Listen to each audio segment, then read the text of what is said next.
या मालिकेच्या आजच्या भागात आपण पाहणार आहोत. भुवनेश्वरी अधिपतीला म्हणत असते की सुनबाईंनी त्या संकेतला किती मारलं होतं हे तुम्ही बघायला हवं होतं. त्या मुलाच्या डोक्यातून रक्त येत होतं आणि त्याचे आई वडील तर खूप चिडले होते. आम्ही त्यांना समजवण्याचा किती प्रयत्न केला पण त्यांनी आमचं काही ऐकलंच नाही. ते तर सुनबाईंना पोलिसांच्या ताब्यात द्यायला निघाले होते पण आम्ही कसंबसं त्यांना समजावलं.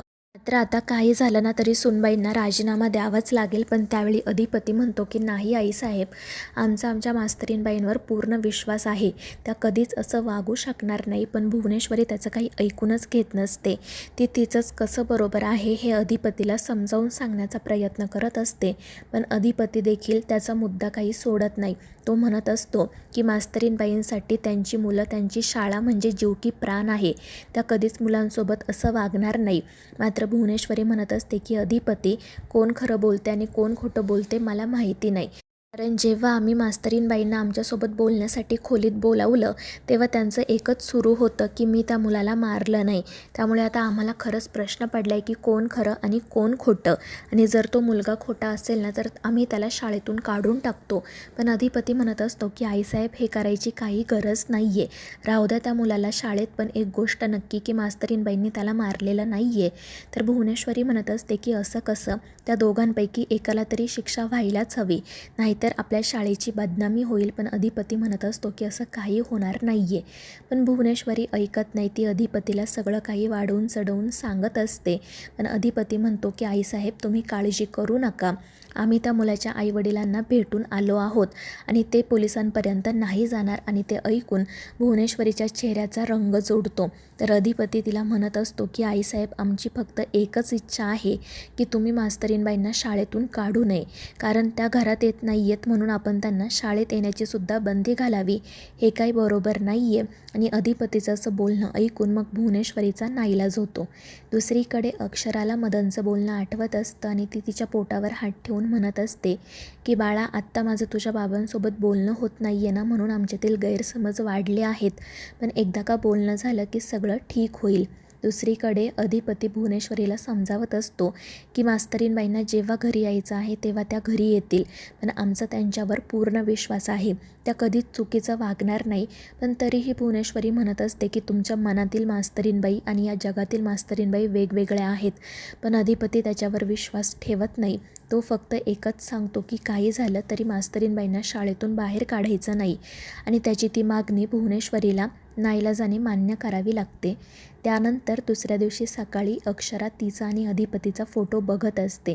ती म्हणत असते की अधिपती, मला खरंच तुमची खूप आठवण येते. मला लवकरात लवकर तुम्हाला आपल्या बाळाबद्दल सांगायचं आहे. एकदा का मी तुम्हाला ही गुड न्यूज सांगितली की मग आपण फक्त आणि फक्त आपल्या बाळाचा विचार करायचा, इतर कशाचाही नाही. आणि मग ती तो फोटो जवळ घेते. तितक्यात तिची आई त्या ठिकाणी येते आणि तिला विचारते की काय चाललंय तुझं? तर अक्षरा म्हणत असते की आई, मला अधिपतींची खरंच खूप आठवण येते. तर आई म्हणत असते की या अवस्थेमध्ये तू इतका स्ट्रेस घेणं बरोबर नाही आहे. तू प्लीज त्यांना जाऊन भेट आणि तुमच्यातील गैरसमज दूर कर. तर अक्षरा म्हणते की हो आई, आता ते माझ्याशी कितीही भांडले ना तरी मी शांत बसणार नाही. मी आमच्या बाळाची न्यूज त्यांना सांगणारच. एकदा का आम्हा दोघांचं बोलणं झालं की सगळं काही ठीक होईल. तर आई म्हणत असते की हो ठीक आहे, पण तू आता शाळेचं काय करणार? तर अक्षरा म्हणते की मी शाळेत जाणार आहे, कारण मी त्या मुलाला मारलेलं नाही आहे. आणि भुवनेश्वरी मॅडम कितीही वेळा म्हणाल्या ना तरी मी त्यांना राजीनामा काही देणार नाही. आणि ते ऐकून आई काळजीत पडते. पण अक्षरा तिच्या निर्णयावर ठाम असते आणि मग ते शाळेत जाण्यासाठी निघते. दुसरीकडे अधिपतीला त्या मदनचं आणि अक्षराच्या वडिलांचं बोलणं आठवत असतं. तो मनाशी म्हणत असतो की बाबा जे काही मला बोलले ते खरंच आहे. मुलगी माहेरी आल्यावर कोणत्याही वडिलांची अशी अवस्था होणारच ना. पण आता ना मी शांत राहणार आहे. मास्तरीणबाईंसोबत कोणताही वाद घालणार नाही.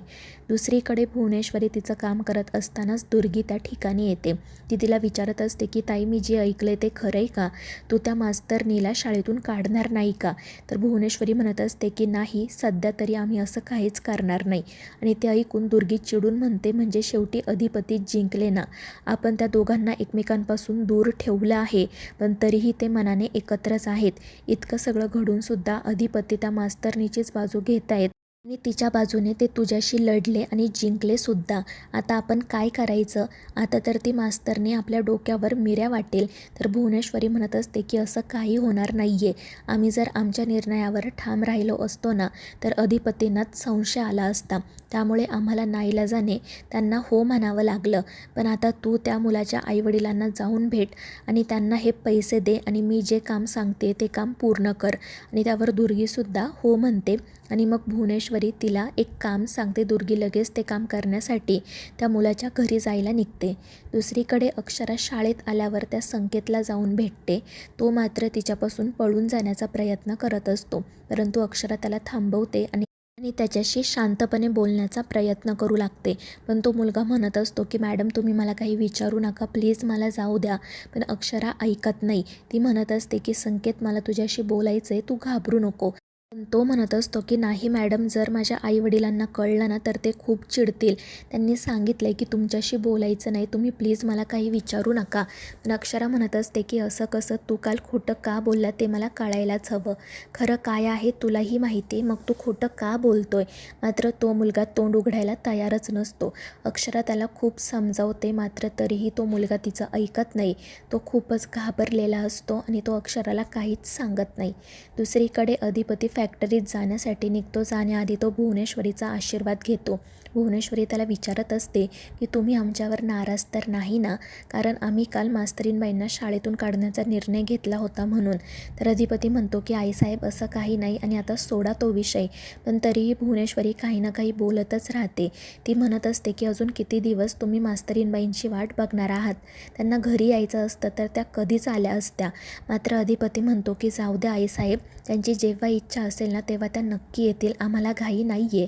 आणि मग तो तेथून निघून जातो. परंतु भुवनेश्वरी म्हणत असते की अधिपती तुम्हाला घाई नसेल मात्र आम्हाला घाई आहे. आम्हाला लवकरात लवकर सुनबाईंना तुमच्या आयुष्यातून बाहेर काढायचं आहे. तर मित्रांनो, या मालिकेच्या पुढील भागांच्या अपडेट्ससाठी आपल्या चॅनेलला सबस्क्राईब करा.